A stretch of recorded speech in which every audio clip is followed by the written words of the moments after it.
What's going on, my beautiful people, and welcome to another episode of the Hustle Coast podcast. And today we have an absolutely amazing guest. He is a veteran bodybuilder, along with being a territory business leader in the fitness industry and sales coach. I give you John Price. What's up, Big Justin? Thanks for having me on today, man. It's a pleasure. Yeah, of course, man. Thank you so much for coming on the show today, man. I was excited about this one. Yeah, I appreciate the invite. I know we go way back, so I'm sure we got a lot to talk about. That we do, man. That we do. I mean, I think at this point, we've probably known each other for maybe over 10 years, man. Yeah, You know, definitely so about 10 years or plus now. yeah, for sure, man. So I've definitely seen, a lot of the things like we were talking off camera, a lot of the things that you've been able to accomplish, man. It's definitely motivating. It's motivated me throughout the years, and I'm sure a lot of other people who watch this once they kind of hear your story. So I'm definitely excited to get into it. But when I Appreciate do, that. yeah, of course. So when I do my interviews, I do always like to start from the very beginning, man. Where were you born? What was your childhood like, family like, all of that? Yeah, man. So I come from humble beginnings. My mom is Cuban, and my dad is a good old boy from Tennessee. So I call myself a country Cuban. Nice.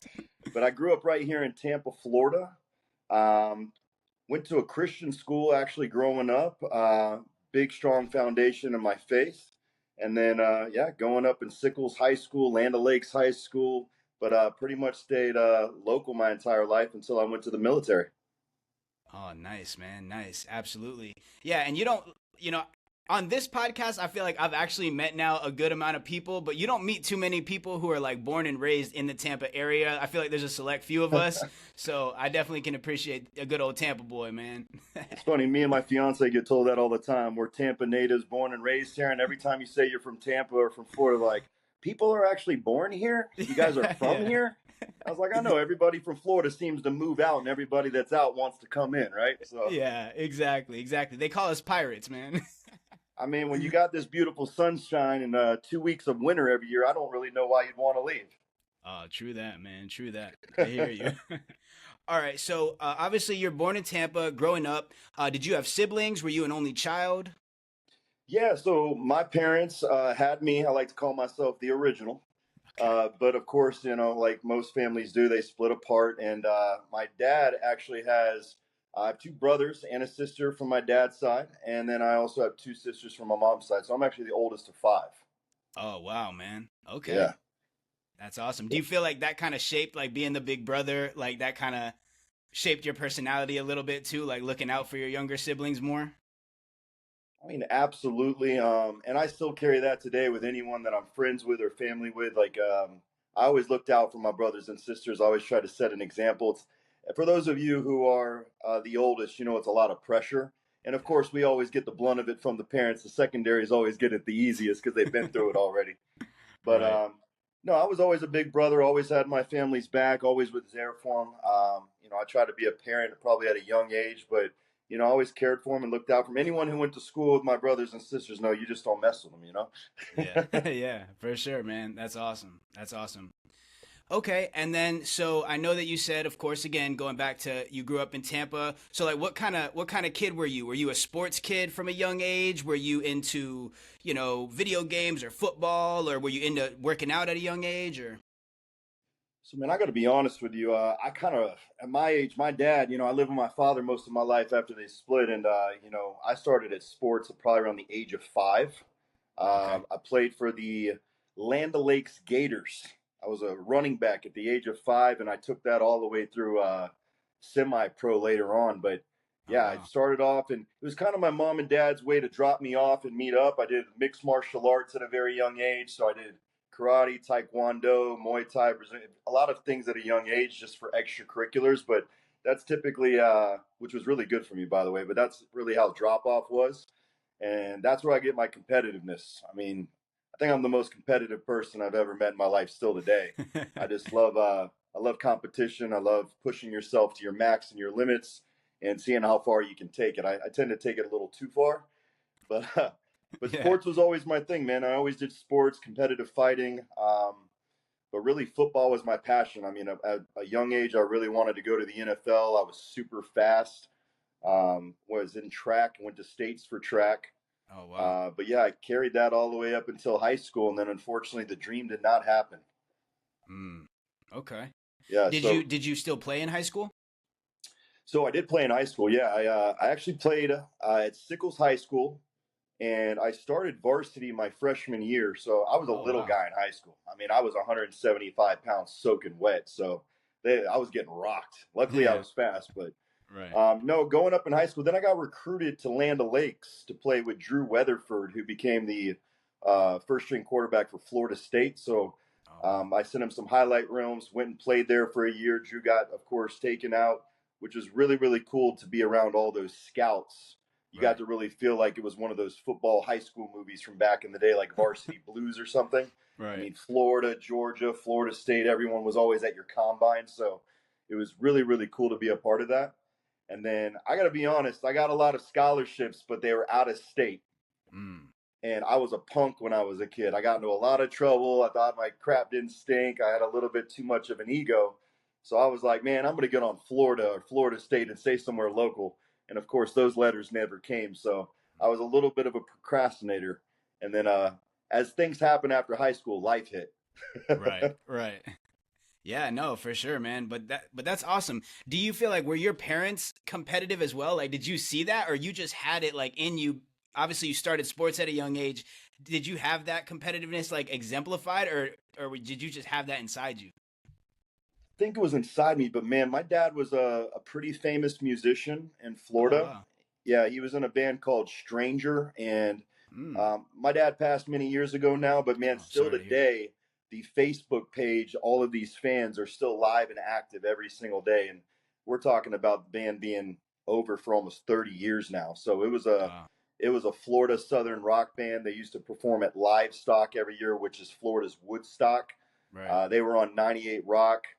They had an Sick. MTV video produced for one of their music videos. So my What? dad, he was almost there, but it was Right. just like that tipping point. Yeah. But yeah, he was super competitive in everything that he did, and he was on the drums. So Battle of the Bands, he finished second in the nation. So he was like very Wow. competitive with that in music, and I think Okay. that also related over to me in sports and everything else. And my mom being, Cuban, man, she's very competitive. She's very determined. My mom has a very good physical, strengths and attributes. She was very fast. So was my grandfather who played baseball. So I got a lot of Mm. my physical thing from my mom's side too, as well. Oh, wow, man. Okay. No, that definitely makes sense. And I'm very sorry to hear that about your dad, by the way.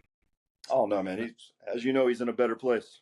yeah, for sure, man, for sure. But that's definitely epic. I didn't know that any of your parents were musicians, man. That's cool. Yeah, if you guys Google it, Stranger Band, you'll be able to tell which one he is. We're like twins, except he has all of Heck his yeah. hair. Okay, all right. I'll definitely check that out, man, for sure. 100%. Okay, so and then you end up graduating, I'm assuming, from Land O'Lakes High School. So actually, Land O'Lakes, I went back to Sickles for my Oh, you went back senior to Sickles. year. Yeah, I went Okay. back for my last year to finish with the team I originally started with. It was a really cool homecoming, and yeah, finished right there at Sickles High School, '04. Nice, man. Nice. Mm-hmm. So, once you graduated, did you go directly into the military or did you end up doing something else first? Did you go to college? So Iowa Hawkeyes was sending me letters, and it was to go see the coach and go to a game and kind of experience that. And unfortunately, I let the time pass, so I had to get a job. I ended up actually, I've been living on my own since I was about 16 years old. I Oh, moved wow. out at a very young age.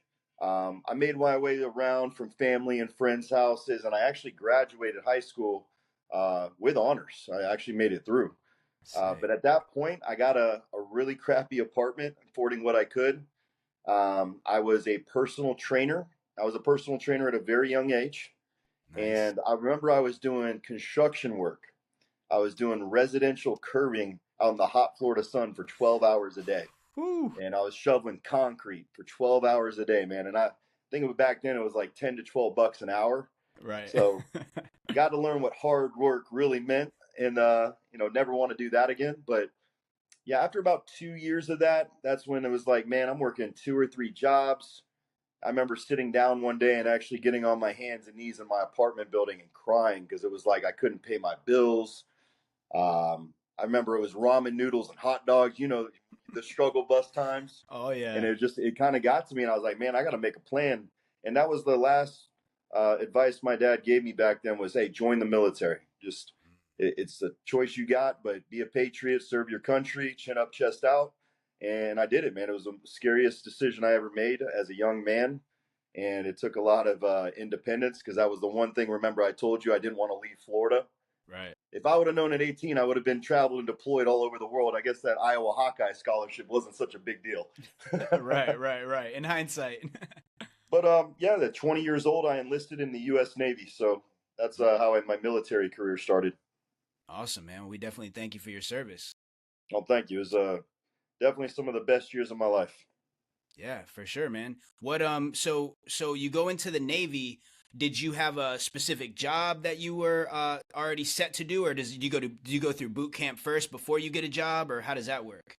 Yeah, so the way that it works is you go to boot camp in Great Lakes, Illinois for about 2 months. Of course, that's where all the PT in and waking up early, everything that you think boot camp is. And by the way, if you're a guy that has an anger problem or you have a problem with restraint, go in the military. They'll solve that quick. Right. It's the first time anybody's ever going to yell and spit in your face, and you just can't do nothing about it. Right. So after 2 months of boot camp, though, they ship you out to what's called A school. Mine was in Meridian, Mississippi, in the middle of nowhere, out in the jungle. Meridian's a really small town, about an hour outside of Jackson, and Jackson's just as small. So, Right. but yeah, my job was storekeeper, which was supply. Mm. So originally, when I enrolled, I was supposed to go to Buds for the Navy SEAL program. Unfortunately, like recruiters do, you got to do it after you go into A school or after your enlistment. It was not in my orders. So I had to choose a secondary rate, which was supply for, ammunitions, all this. Right. And Meridian, Mississippi was where the A school was at. Mm. So Okay. 2 months after that, you ship out to the fleet, which I got stationed at Naval Air Station Jacksonville. And it's funny, as a 20-year-old young man, as soon as I went to the fleet, first week I got there, they said, by the way, we're deploying over to the Persian Gulf. Oh my gosh, bro. Yeah, this is Wow. during the Iraqi war times, Iraqi freedom and Iraqi enduring freedom. So if you guys don't know, we have carriers that rotate out in the Persian Gulf for security and arms and just general presence. And the Persian Gulf, is called the Devil's Triangle. So we got a carrier in there all the time where Iraq, Iran, Saudi Arabia, Qatar, Kuwait, all of the Middle Eastern countries are over there. So yeah, I got deployed over there quite often. Oh wow, man. What if you don't mind me asking, what was it like over there? Um, I guess the best way to describe it, it is like a jail on water, if you will. I was fortunate enough to be on an aircraft carrier. An aircraft carrier is several stories tall. It's about 3 football fields long, and it's got about 5 to 6,000 people on one ship. So it literally is a city on water. I Right. mean, we have a berthing where have 150 people sleep in a room and triple stack bunk beds. Of course, we did laundry. I mean, everybody's got a mission and a job on the ship, so it is a functioning full city, Right. and that's how we stay wartime ready. Everybody's got a job, everybody's got a mission. The way that the schedule works is you're 12 on, 12 off, 7 days a week, and you only get a quick break for a meal. So again, the work It's the ethic. grind. That's honestly when I got in the fitness industry, man. Why I felt like nobody can compete because when you're working that type of schedule, you really fall into a routine. I used to honestly hate it when we ported into a foreign country, even though it was like getting off the ship and having fun, because it started your routine all over again. If you're out there for a long time, days start feeling like weeks and weeks like months. It goes by pretty quick. But when you stop and have a good time and get back on that ship, it's like, damn. Right. And that's the thing, man. I'm sure you know better than anybody is there's power in that routine. Once you break Oh, it, it's like, psh, it's hard to get in a routine and it's hard to get back on a routine. But once you're in a routine and you're disciplined and consistent, I mean, great things can happen because as you build on that routine, you can add little pieces every day. It just yeah, gets more and more quality and powerful. 100%. I got to tell you a 100%. quick story. So, my Yeah. first deployment, I turned 21 on the aircraft carrier in the Persian Gulf. Okay. And my job on the ship was in laundry. Mm. And it's one of the worst jobs you can have. It's at the bottom of the carrier. These dryers are like 10 feet tall because they're big conventional dryers. So it gets hot down there. I'm talking about 120, 130 degrees. So they Brutal. come checking the temperature. If it goes over like 130, they got to shut the crap down or we'll pass out. So Yeah. think about this: 12 hours a day, 7 days a week, 10 months straight, chucking 60-pound bags of dirty clothes and washing laundry on an aircraft carrying 130-degree heat. Boy, Dude, that's commitment. that was the work ethic, boy. Yeah, straight When I up. got done with that, I was like, I never want to go back. You're like, I could do anything, bro. If I could get through that, I could do anything. Anything's better than this. I'm very Yeah, grateful for everything I get because trust me, it can't get much worse than that. right. 100%. So let me ask, what values or lessons from your time in the service do you feel like you carry most with you today? You know, the military taught me a lot. I would say that I was a young man with a lot of talent, just like you, by the way. When I first met you, I remember you came in and you had all this talent. All we had to do was really mold it, and then you were just phenomenal. I mean, I knew you were Appreciate breaking all the records. So, it. but really, what it was is it taught me how to be disciplined and use that talent versus it being chaos. Yeah. And I had a really hard time when I got out of the military. And just to bring a little bit of kind of presence to it, they have an initiation to go in the military. They don't really have anything to get out.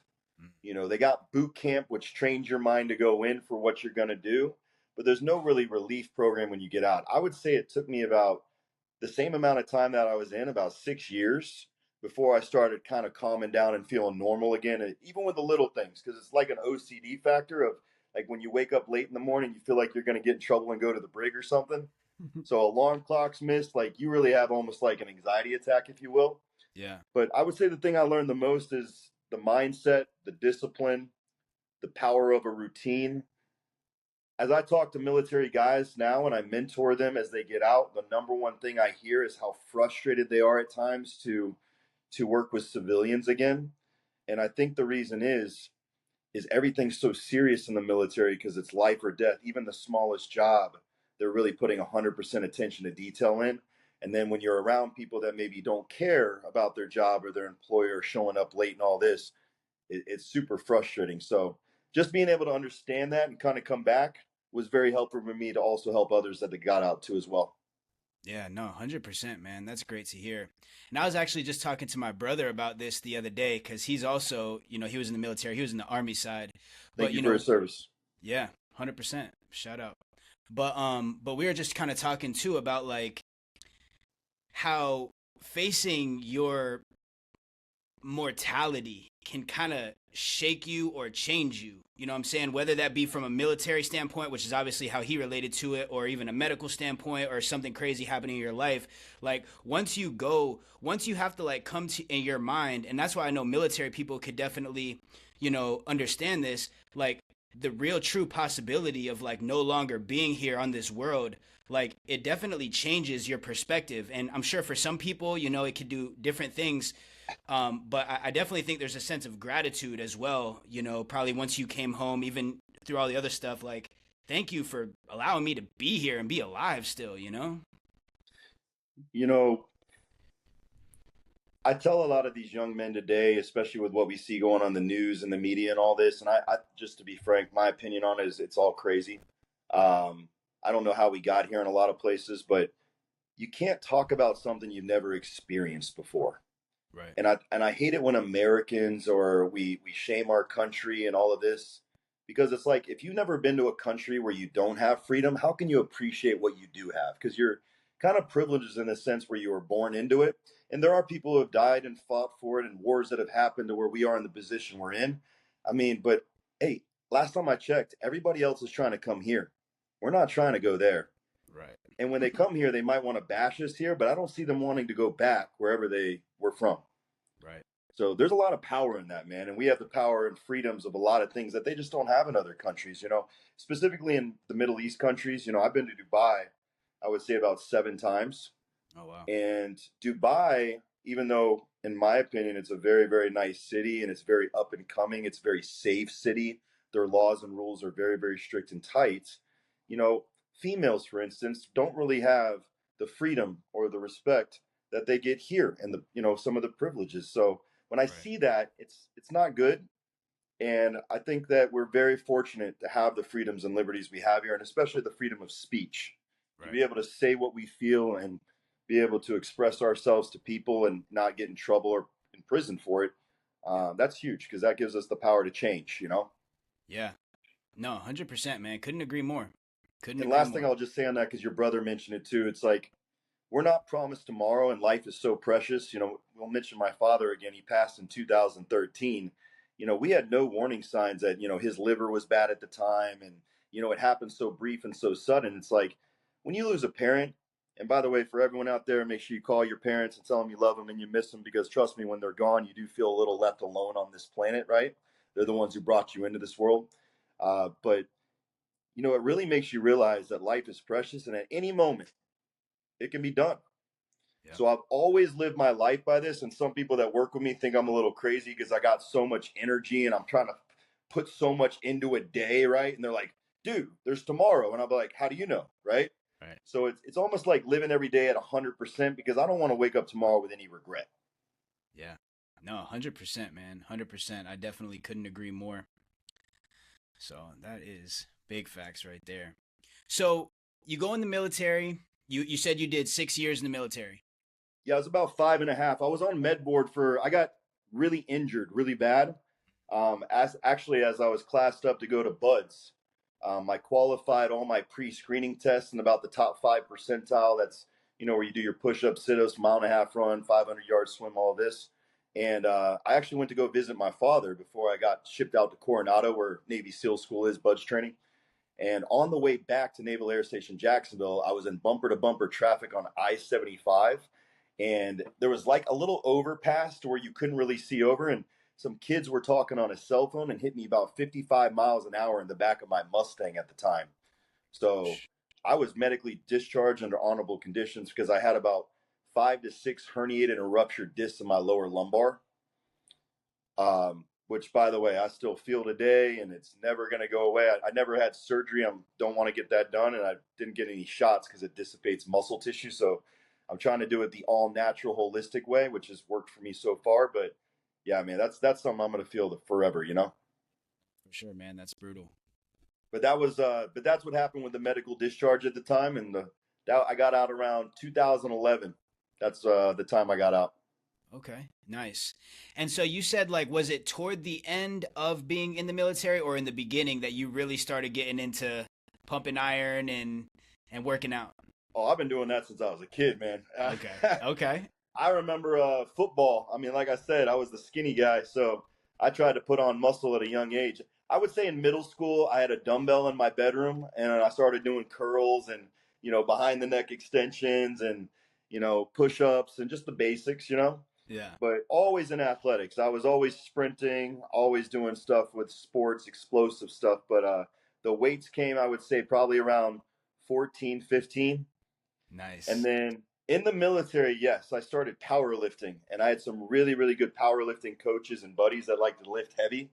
So I was lifting very, very heavy weight from 20 to 25.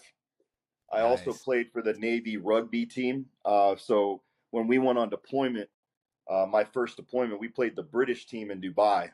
Oh, And sick, man. boy, those boys, their necks are the size of our waists. Those are Woo. some big boys. Man. But that's when the strength training really got serious. But later on, I would say is when I got a lot more serious with the bodybuilding training. Okay.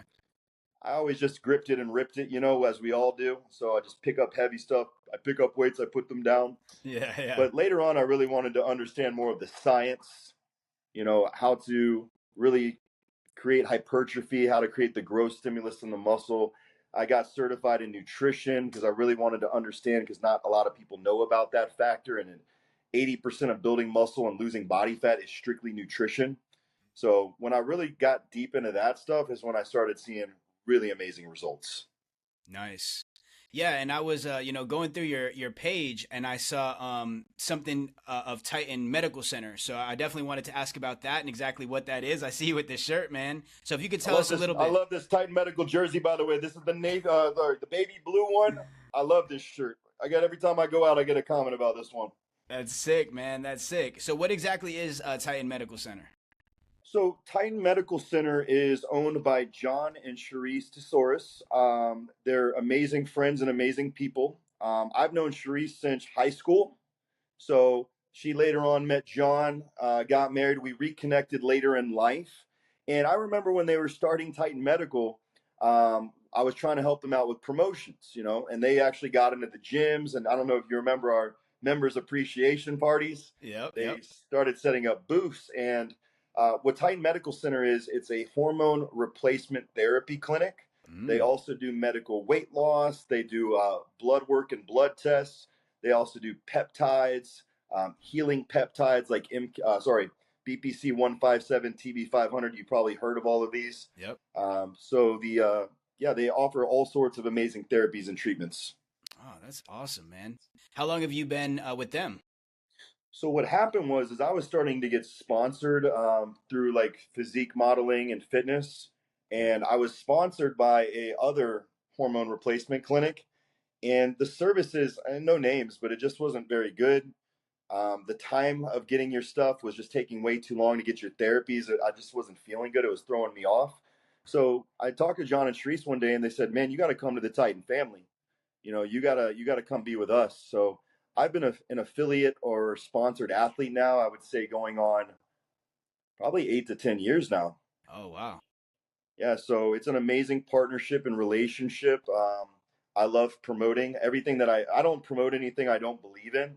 Right. And I got to tell you, when I first got my blood work done, I was in the low, probably 300s. And for those of you who don't know, like natural ranges of testosterone go from like, let's say 260 to 916. Right. So a general practitioner will tell you, hey, you're normal. I didn't feel normal, especially not in my 20s or 30s. Right. So when I ended up getting on TRT with John and Sharice, they showed me the right way to do everything. I get the right amount that my body specifically needs to work at my optimal levels. I mean, I am turning 40 in October, but I still feel like I'm in my 20s. Yeah. So it's an amazing thing, man. I think any male or female over the age of 30 should really get some blood work done and check your hormone levels, because if you're feeling off, if you have low energy or let's say stamina or libido, all of these things are derived from our hormones. So I was related to an engine in a car, man. We take our car to the shop, we get it checked out, we get the diagnostics, we get oil changes and all of this. Why aren't we doing that for the machine we drive around 24 hours a day and the only one that matters, right? Hey, 100%, man. 100%. Health is wealth, my friend. And you know. Yeah, it's amazing Facts. too. Like, and they do a different therapy of the week, and I love talking about them because they have these healing peptides I mentioned before, BPC 157 and TB 500. These are natural peptides that you inject into the body, and it actually repairs tissue. Whoa. So people who have like rotator cuff injuries or labrum tears or anything, tennis elbow, like these Yeah. people are getting healed from these therapies through natural ways. I have heard, I think, with some like major athletes of them mentioning like peptide therapy. Like I think I have heard that I think recently. So maybe Oh, that's absolutely. yeah. And you got to be careful too, because there's SARMs out there and pro hormones. I don't recommend any of that stuff. Right. Those come with some serious side effects, especially if you're doing them improperly or abusing them. And Right. they can really throw off your hormone levels. Where peptides, your body produces them already naturally, anyways. All it's doing is increasing the amounts. So most growth peptides are just increasing your body's production of natural growth hormone. Mm. So all these guys want growth hormone. Well, guess what? You can go take an all natural peptide without any side effects, get all of the benefits, and not have to worry about hurting yourself. Right. Yeah, no, man, that's awesome. So, segueing that into bodybuilding. So, what first got you interested in bodybuilding? Obviously, I know you said that you've been working out since you were a kid, essentially, and played sports. But like, when did you know you wanted to start like doing shows and training for that? This is a hell of a story. This is a hell of a story. So one of my buddies called me up and said he was going to do a bodybuilding show. And I was like, man, if I'm going to do one, it's about time. So I actually hooked him up with one of my best friends, and I'm going to give him a shout out on this podcast. His name is Big Serb. His real name is Duke. Hey, shout out. Dude, I love this guy, man. He's from Serbia. Talk about a guy coming from humble beginnings. Him and his family came over here, got their citizenship. There was a war going on at the time that they fled. Like, this guy is the realest dude. There's no fluff. I just love genuine, real people. There's no lies to it. It's just straightforward. And I got my friend with him as his coach. And dude, this guy went from like 380 pounds down to like 220.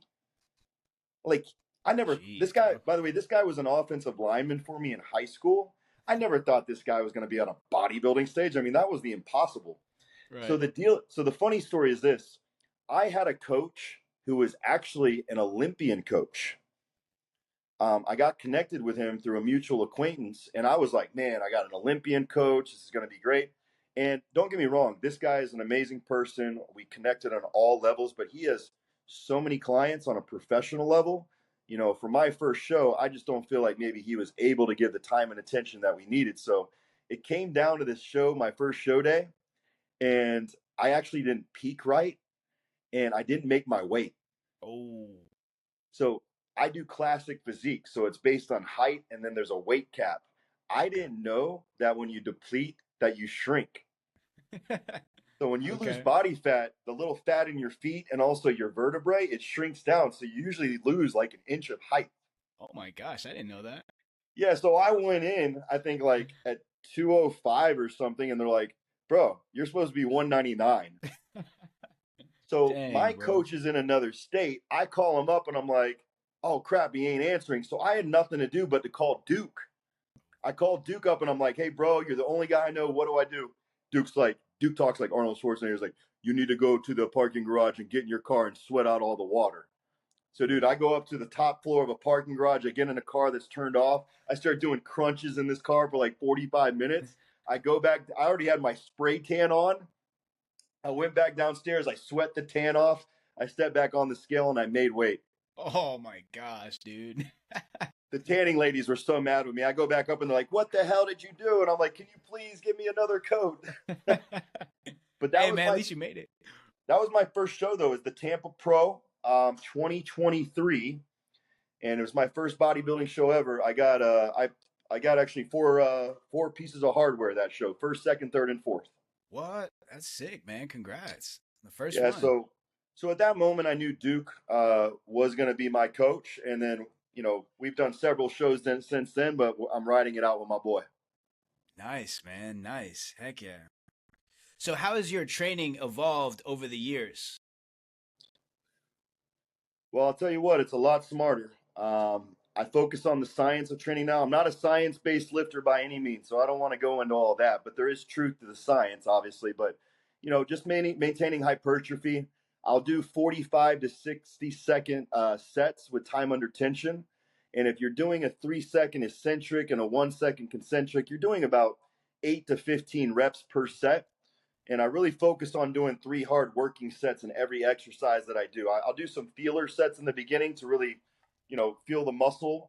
I don't do anything with bad form anymore. I feel like if it's not hitting the muscle I'm working, you're doing it wrong. So no more body English, no more swaying. And by the way, when you train like that, a lot smarter, you get a lot stronger faster. Sure. So now, as far as the cardio is concerned, I've never done this much cardio in my life.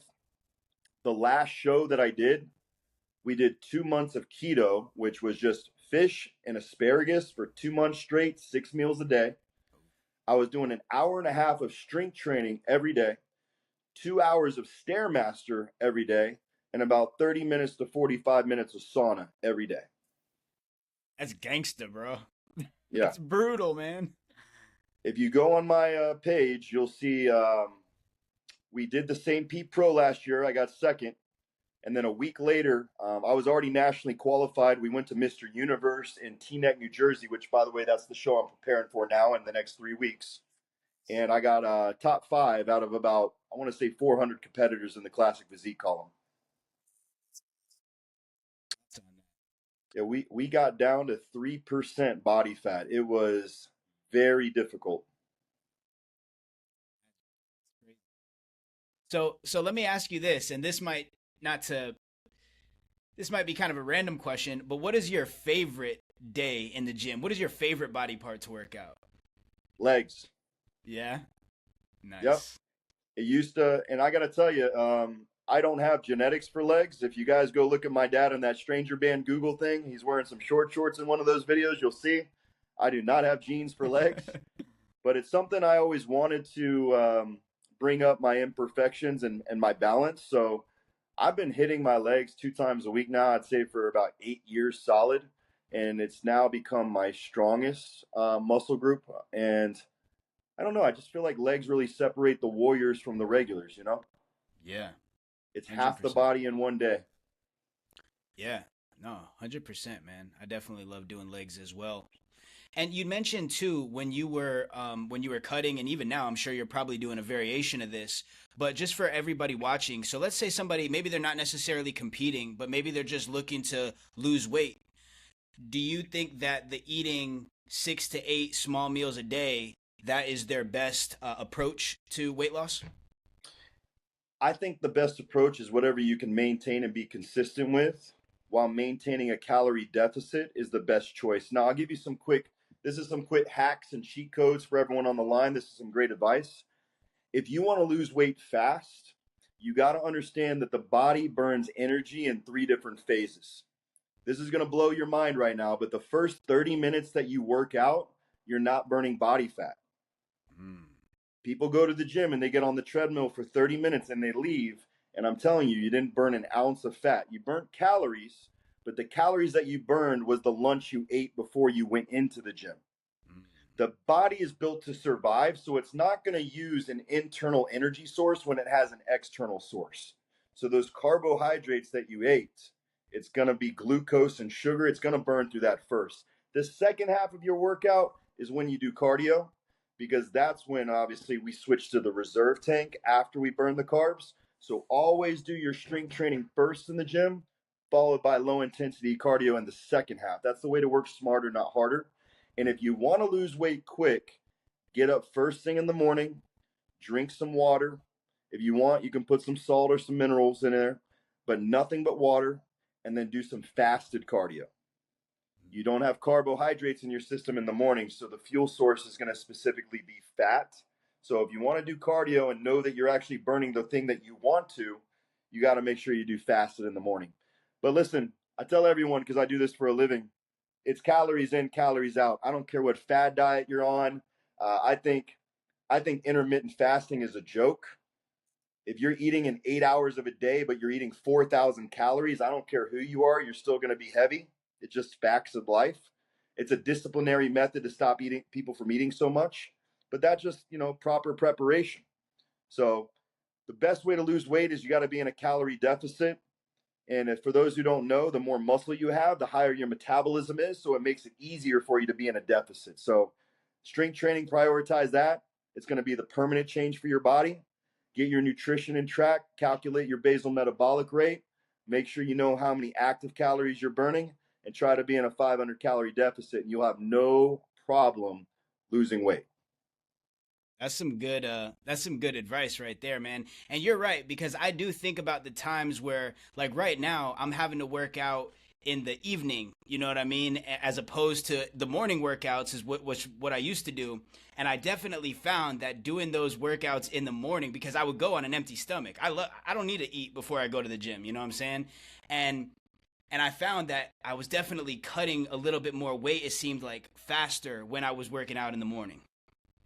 Yeah, absolutely. I mean, when you kickstart your metabolism first thing and you turn your engine on early, it's Yeah. going to be revved up for the rest of the day, especially when you're doing strength training. The only bit of advice I would get on that is you do need a little bit of carbohydrates before strength training, because the carbs, when you eat them, they metabolize into glucose, which is sugar, and that sugar is stored in your muscle and in your liver.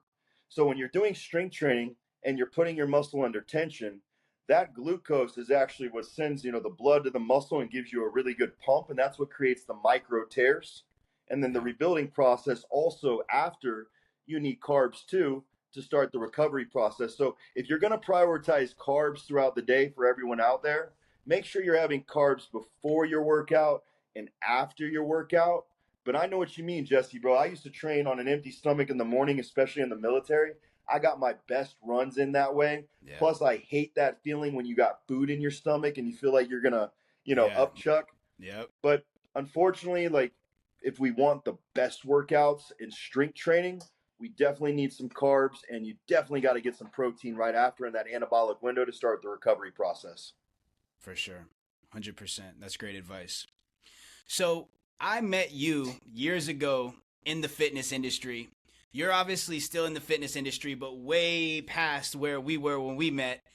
You run teams now. You teach and coach all different types of things, but one of those things as well is sales teams and fitness teams. So what would you say is your leadership philosophy? Take care of your team. There's a lot of egos in this world. And, the day that I learned to humble myself and realize that I'm not the most important person in the room and that there's a lot bigger picture than me. I mean, there's 9 billion people on this planet and we all think we're the leading actor in the movie, right? Yeah, we do. If you go into a team and you fight for a bigger purpose than yourself and everybody's on the same page, and I think I learned this from the military. If me, you, and the guys that we knew back in the day, the GOATs, got on the same team and we all were just determined and said, you know what? We're going to be number one. We're going to come in here every minute that we're here. We're going to dominate. We're going to kick ass. We're going to take everyone else out. And we're going to make sure at the end of the day we push the hardest. How do you beat that? Right. I could try to fight a team like that all day by myself as an individual, but I'm never going to, as an individual, beat that. And I think that's what you got to create in any business or team or organization. You got to go back to what we love, man. We all love sports. We're all competitors. Turn it into a game. I'll tell you what I did recently for trainers. We used to do this back in the old days, old school stuff.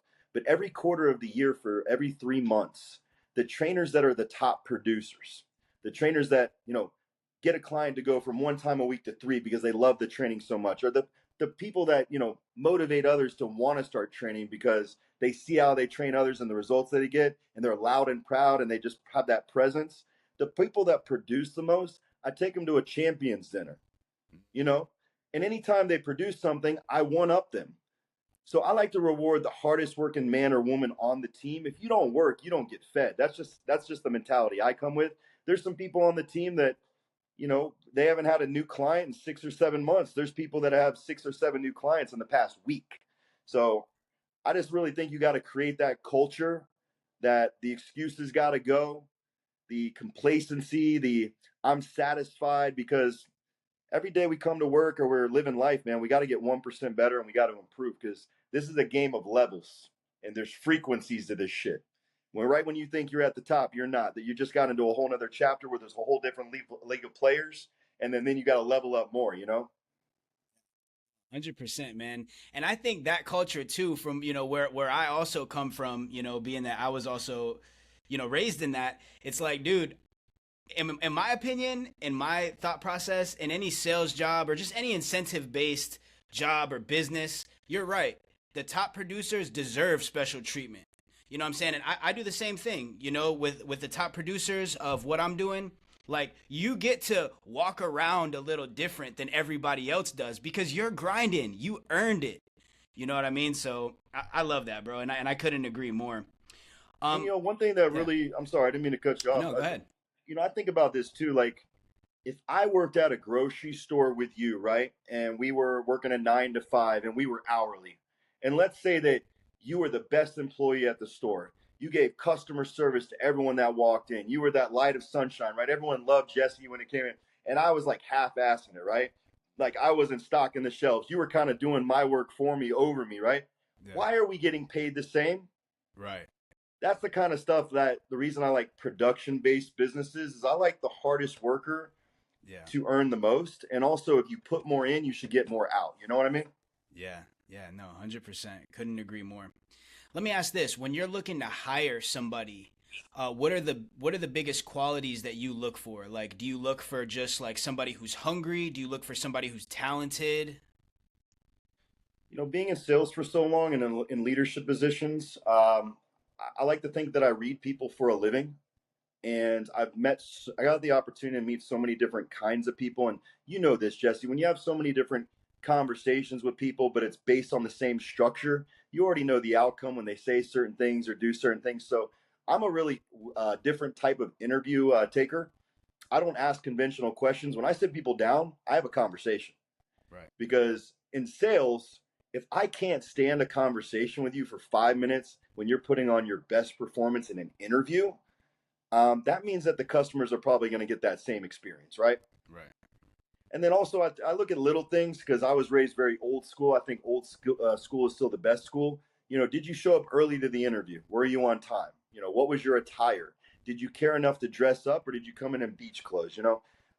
If you run interviews nowadays for certain jobs and positions, it's kind of crazy what's acceptable nowadays in interviews. It's people think they can just reschedule when they want. They might not even show up. No calls, no shows. You've been there. You've done this. But, I look for little things. And I also make sure I look for the genuineness in the person. Like, are they a good person? Do they really believe in right and wrong? Do I trust them? Do they have integrity? Do they do what they say and say what they mean? All those things are super important, especially when you have a business relationship with somebody. You got to trust them. You got to like them. They got to motivate you just as much as you motivate them. And you got to look for those little key things because people are good salespeople too, right? They'll try to sell you in the interview and then you hire them and then you're like, oh, crap, So I try to avoid that as much as possible. I just did an interview with a guy today. He told me he has future thoughts of joining the military, which we had a great conversation about. And I told him this. I said, listen, if you want to do the military, do the military. I don't think you should start a career in personal training now because for you and me both, in the next 6 to 8 months when you leave, your clients are going to have to get rebased with somebody else. And, that's going to hurt you. It's going to hurt them. It's going to hurt us. And, I want to make sure you're locked in and you give time to this to get better. So what I told him to do is get 48 hours to think about it and call me back. If he calls me back and says he's all in and this is what he chooses to do, I'll hire him because I like the guy a lot. But if this is something that he decides is just he's still questioning, that just shows me it's not a good fit for him and it's not a good fit for us. Man. And I tell this story sometimes too because the fitness industry was my first sales job, and is where I learned my bones and I learned a lot of how things work. But I remember, man, when I first got in, working with guys like, I don't know if you remember Bo, but I wasn't good, man. For my first 3 months, I sucked, bro. Everybody Bo made Anderson? Yeah, man. Shout out to Bo Anderson, man. He was a Bo mentor Anderson, to me, baby. Bro. Yes, sir. Yo, Along with many others. Boston. That boy's Boston, right by the car. Right by the car, man. Totally free Fridays. Yes, sir. But I remember, man, I used to get made fun of because like my first 2 to 3 months, man, I sucked. I would tour people. I would work with people. I wouldn't get any sales. They'll always, oh, I'll hit you back later. I'll hit you back later. And I was like, I don't think I can do this. Like, I'm not good at this. And dude, it was crazy because after like 3 months, something just clicked, bro. And at that time, it was like, I finally figured out the verbiage, like the mental little thing. And then it's like everybody started buying, bro. And it was an awesome experience. I've been in a lot of different sales industries. I don't even know if you know this, but I helped run a national roofing company. I was a project manager for 2 years, and I actually headed up Hurricane Ian during the relief. Me and my fiance Rochelle worked together, and we were driving 8 hours a day to get on roofs and help out people in the hurricane relief, get them new roofs and insurance claims, all of this. Nice. And then, I've done professional hurricane windows and doors before too, and designing homes and lanais and all this. So I've done a lot of construction sales as well. Telemarketing, a lot of different things. But man, I'll tell you what, when you're doing sales, especially in the fitness industry, you start learning little pieces of the game. And finally, one day it all does this, and then you become unstoppable, right? Because you got to learn how to use the phones, schedule appointments, build rapport, ask pre-qualifying questions, overcome objections, do an FA. And then one day it's just like, aha, I got it. And it all connects, right? That's a fact. But yo, I got to tell you something. Out of all those industries, the fitness industry taught me the most. Yeah. I don't know what it is, but fitness sales, maybe because it's like 10 different sales industries in one. And what I mean by that is you got the telemarketing side of it. Telemarketing's a skill. If you're calling people and someone on the phone, they can't see your face or your, anything physical. So it's all vocal. So they say smile while you dial, good voice inflection, raise your dial. I mean, there's a lot of skill that goes behind keeping somebody interested on a phone. Then you got the desk sale that me and you know so best, closing at the desk, building rapport at the desk. Then you got the presentation sale of the gym, putting them with what they want and making sure that's a good fit. I mean, there's so many different aspects of it that, God, man, I got to tell you, my best accolade in the fitness industry in the last 15 years is I remember hiring people as sales counselors, 33 people from sales counselors, and getting them promoted to general manager. Ooh, 33.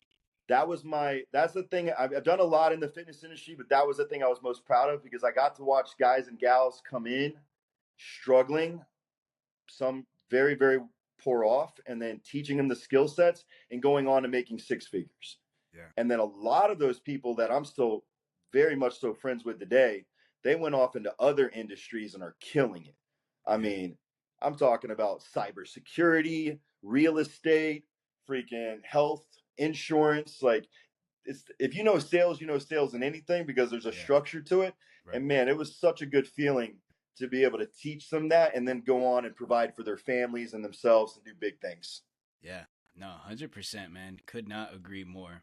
Could not agree more. So, what's one piece of advice that you would give to your younger self, knowing what you know now, back to that young kid who just got out of high school, the world is in front of him? Take the scholarship, dumbass.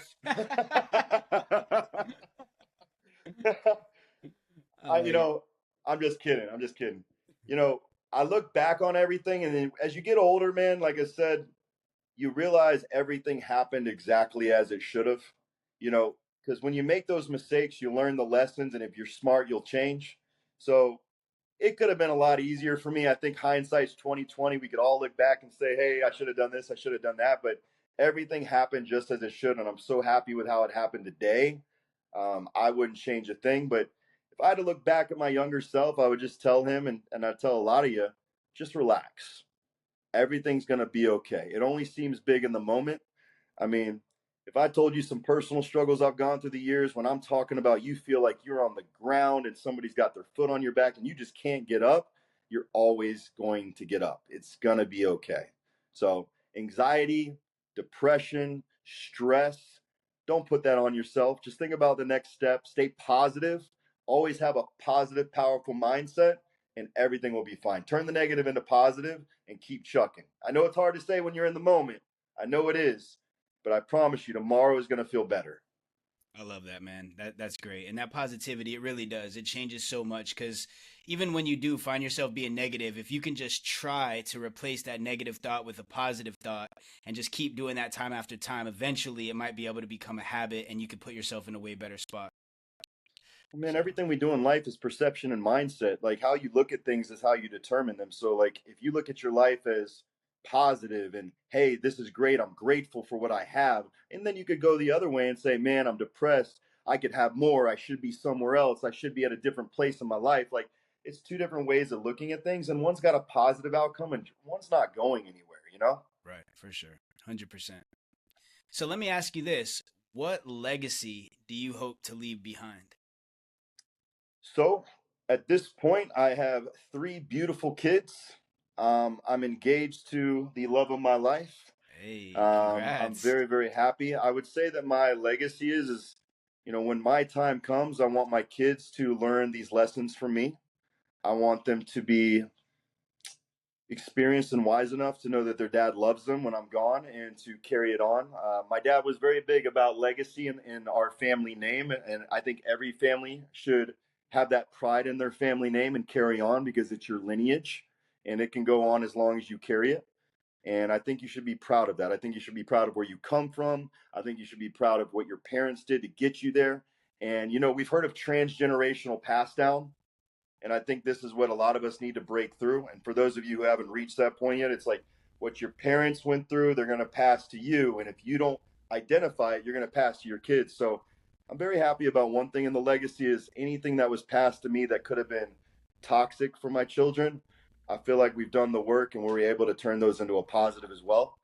So I think the legacy I want to leave on is just, man, when they look at that guy, it's like he pushed as hard as he freaking could every second of every day, not just to make himself better, but to motivate others around him to be inspired to be better. That's what I want to do. 100%, man. Love that. Love that. So as we're kind of coming to the end here, these next questions, they're just a couple of fun questions just for people to get to know a little bit more about you, right? That sounds good. So, do you have any hidden talents? Yes, I'm an artist. Oh, nice. I am. I can actually call myself that now. I never really did anything creative in my life, and my daughter Jayla is a phenomenal artist. I mean, she can. Wow. It's a crazy what this little girl can do. And she started at a very young age, just sketching, and I was just like, "Holy crap! It looks like the Japanimation, like all that stuff." I was just like, What? "Wow!" So to connect with her, we started paint nights. Mm, So what we would do is sit in the living room. I put a beautiful painting up on the TV, and then we'd all do our own depiction of the drawing. And we'd buy canvases and get paintbrushes and everything. that's And then cool. after a while, I realized I got pretty good. Dang. So I actually have a kind of like an artist page called Art by Jay Price. If you ever look at any of my stuff, it's on there. But yeah, I started off doing superhero characters, and actually got a couple of. This is actually one of mine right here. Yeah, let's see one of those. Oh man, that's pretty good, dude. I Yeah. like that. So we got a lot. We got a lot of them around the house. But yeah, it's one of the things I love to do. Is everybody needs a creative outlet, whatever it may be. Create something. It could be art. It could be music. It could be anything. Yeah, yeah, Poetry. But create something. It's beautiful, especially when it comes from you. It's unique. yeah, for sure, man. That's awesome. That's really cool. If you could have any superpower, which one would you want and how would you use it? Damn. Ugh, that one's tough. Come on, give me multiple choice. I'm a multiple choice question kind of guy. Invisibility, flying, telepathy, or super strength. Well, we got the super strength. Maybe, maybe we'll You're go with already there. probably flying. Flying would be pretty cool. I'm tired of walking everywhere. Let's get somewhere faster. For sure, for sure. I like that. Yes, sir. What's something on your bucket list that you haven't checked off yet? Hmm, it's a great question. I do have a goals list that I'm working on right now, just for personal items. I always like to set goals for myself and achieve them. I feel like when you write things down, you're more prone to accomplishing them, almost like it's coming from somebody else. Remember in the fitness industry, we had checklists. Yep. Man, every time I got a checklist, I love checking it off. I think I don't know. But Yes, sir. I think one of the big things is I'm always going to be in the fitness industry. I've made my decision on that. It's my passion. I'm never going to let that go. That'll always be my foundation and base. But me and my soon to be wife, we're creating a lot of side businesses that I've always been passionate about, just having a little something of my own. Yeah. And we've had that in the past, but it wasn't really something that I was truly passionate about. It was just more of like a business I owned. Right. So yeah, we got some future endeavors that we're looking at very, very soon to Awesome. start up some family little side businesses. Oh man, that's sick, dude. Definitely, definitely let me know, once those roll out, man. I'll do what I Well, can to support. I'll tell you one of them right now because this is something I wanted me to do. For those who know me, I'm a huge animal lover, and have you ever heard of Presa Canarios? Yep, yep. The One dogs? of my favorite. The day that I got out of the military, the day I got discharged, I drove from Jacksonville up to Georgia in the mountains, and I picked up my first Presa Canario. It was a wrap since then. And that breeder, Sanders Kennels, I give him a shout out. Actually, one of the top Presa Canario breeders in the world.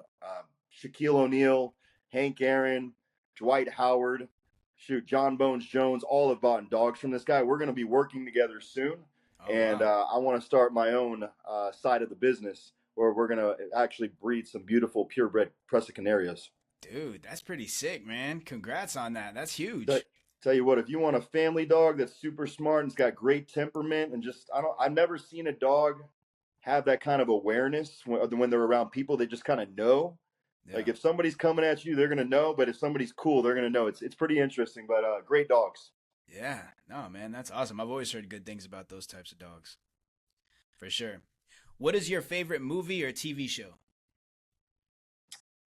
Anything in the '90s. No, me and Rochelle were just having this debate recently. I get her to watch all my '90s movies, and I was like, "See, back then there were actually storylines. They didn't always focus on CGI and graphics and special effects." I was like, "She saw Braveheart." Oh, And bro, I love Braveheart. so she didn't think, she's like, oh, this is an old movie. And then afterwards, she's like, this is my favorite movie of all time. I love this movie. So, Hell but yeah. any movie like that, man, I'm a big Mel Gibson fan and his work of being a producer. I think he's an amazing just director and got Agreed. Passion of the Christ and, of course, The Patriot. I mean, any movie he's done is phenomenal. Yeah. I'm a big action fan guy, big comedy guy. So yeah, any genre really. I love Yeah. thrillers now. I'm getting older, so now I'm really loving the thrillers that keep you on the edge of your seat and you don't know what's going to happen next. For sure, man. No, I think that Braveheart has definitely got to be like one of my top 3 favorite movies of all time, man. I mean, Freedom. bro, like, come on, man. It touches something inside the man's heart. You know what I'm saying? Like, it's real. Yeah, man. Um, who is your favorite artist or band? Whew. So I have so many different genres of music. It's crazy. Like I love like punk rock or alternative rock. My dad obviously was Hair Nation, old school rock and roll. So I'm a sucker for some like AC/DC and you have some really old Hair Nation Southern rock bands. But Nice. nowadays, man, like I love my time for my country. We have a big pickup truck. So and out here, we sometimes drive up to Hernando Beach and out in the country. I love it. There's nothing greater feeling than listening to a little country and then going out in the fields. But me and my fiance, we love R&B, Yeah. and she loves we love jamming out to that in the house and just dancing to it. So I can't really Nice. pick a favorite song, but whatever suits the mood at the time, we're listening to it. Nice, man. I love it for sure. And last one, where is your dream vacation spot? Where are we going, babe? um, that's one of the things I've always wanted to do because I tell you, I've had the privilege of going a lot of places. I've been to Alaska when I was young, and I've been all over the United States. And like I said, with deployment, I got an opportunity to go to France, Italy, Greece. We've gone through the Red Sea and through Egypt and all of that's the Suez and by Africa. So one of the things I never got a chance to do is experience it as a civilian. So I would really love to go back to like Greece again. It was my favorite country in the world. I just thought it was so beautiful, and I love the fact that we went to Rhodes, Greece, and it almost felt like Aladdin, bro. Like when we got off the ship, it felt like there was old Greece but new Greece, and old Greece was like you're walking through Arabian Nights, and there's freaking the marketplace with the incense burning and the fruits and produce and everyone shopping. It's like it just felt so damn cool, like surreal to be in it. And real quick, I took lunch up on the top of a mountaintop, and they were, of course, all the Greek pitas and foods and breads, and we're having some ouzo, cheers, opa, and then, bro, Greece's water is the bluest you'll ever see. Like we had a base in the Bahamas, Autec, so I've been to the Bahamas, I've been to Mexico, Cozumel, and Greece has the bluest water I've ever seen in my life. It's so blue, it's fake. So I would love to go back there again and experience it and not have like a curfew and be able to do what we want to do to really experience the culture. Shit, man, that's epic. Make me go up and check that out, man. For real. Well, we got to set a date, brother. Yo, straight up, man. I'll go. Little backpack action. Oh, a little backpacking. I like that, man. All right. So, in closing, are there any new projects, or I know you'd mentioned your business, any new projects, dreams, business events coming up that you want to talk about? Yeah, I mean, right now, our main focus is a week and a half out. We're going to be doing the St. Pete Pro on June 28th. If you can come, please buy tickets and support. It's at the Coliseum in St. Petersburg. This is mine and my fiance's first show ever doing together. So Awesome. she got so motivated training with me the last 2 years. She's doing bikini. She is absolutely going to destroy it. I'm so proud of her. She's done such a good job this prep. That's awesome. Um, and a week later is the big show for me. We're flying up to LaGuardia, New York, and LaGuardia Airport in New York City, and we're going to drive over to Teaneck, New Jersey, and I'm going back to the Mr. Universe competition to go get that pro card. So Hey, that's the big goal right now. Classic Physique, I got to finish first place in Masters or first or second place overall to get my pro card, and that'll be a huge bucket list victory. You asked about bucket lists. yeah, That's one of the biggest things that I want to prove to myself that I can do through the hard work that we put into it. But that's outside of awesome. that, man, we're actually home shopping right now. I want to buy some land a little bit up north, get a couple acres, and that's really what we're focused on right now: our family, our health, the business, and growing. Awesome, man. I love it. Any shout outs or thank yous you'd like to give? Well, number one, I want to thank you, of course, for thinking about me and inviting me on the podcast. I know we haven't talked in a while, so it was a big honor for somebody I worked with such a long time ago to think about me. And I know you had a big place in my life, and hopefully I had the same in yours. So it was really cool just to talk to you for an hour. Yeah. I do want to thank, of course, my fiance, Rochelle. I can't do all that I do without her. And I think it's really important for relationships to know out there that it's 100-100, not 50-50. And just because we're not all doing everything doesn't mean we're not doing our part. So there's certain things that she's so amazing at and I'm not, and then I can do maybe better. And then, we just complement one another. And I think when you go in like that, especially from a man's perspective, that support gives me everything I need for my base and foundation to be the man I want to be. Because if I had to do all of that, I wouldn't be able to. And I just know that. So, Yeah. but yeah, outside of that, I got to give a shout out to my coach, Big Sir, Duke. Hey, He's going to be the best man at my wedding. I Nice. told him this 100 times, always there for me. In the times that I was low and needed support or needed help or needed a job opportunity, that man fought for me and stuck up and got me those opportunities. So I owe him a lot. And those are the people I definitely want to say, love you, thank you, appreciate you. Awesome, man. And very last thing, where can listeners connect with you, whether that be socials or website or anything like that? Yeah, so I mainly operate off of just Instagram and Facebook, keeping it old school, but my Instagram handle is Classic Athlete. So you can find me on there. I do have a private account, but friend request me, I'll definitely check you out and, of course, accept. And Facebook, it's Jonathan Price. Everybody calls me JP. Go find me on there. Facebook, I kind of keep more just for family and friend stuff. IG, you'll notice it's a lot of promoting of health, tight medical, and pushing our purpose. Yeah, for sure, man. And I'll definitely make sure to put your Instagram handle in the description of this video as well. So everybody make sure to go check that out. But JP, Mr. John Price, I want to thank you so much again for coming on the Hustle Coast podcast today, brother. Again, you're such an inspiration, your story. I know everybody's going to get a lot from this. So I want to thank you again. I again want to thank all of our listeners as well for tuning in to another episode, and make sure to tune in to the next episode of Hustle Coast.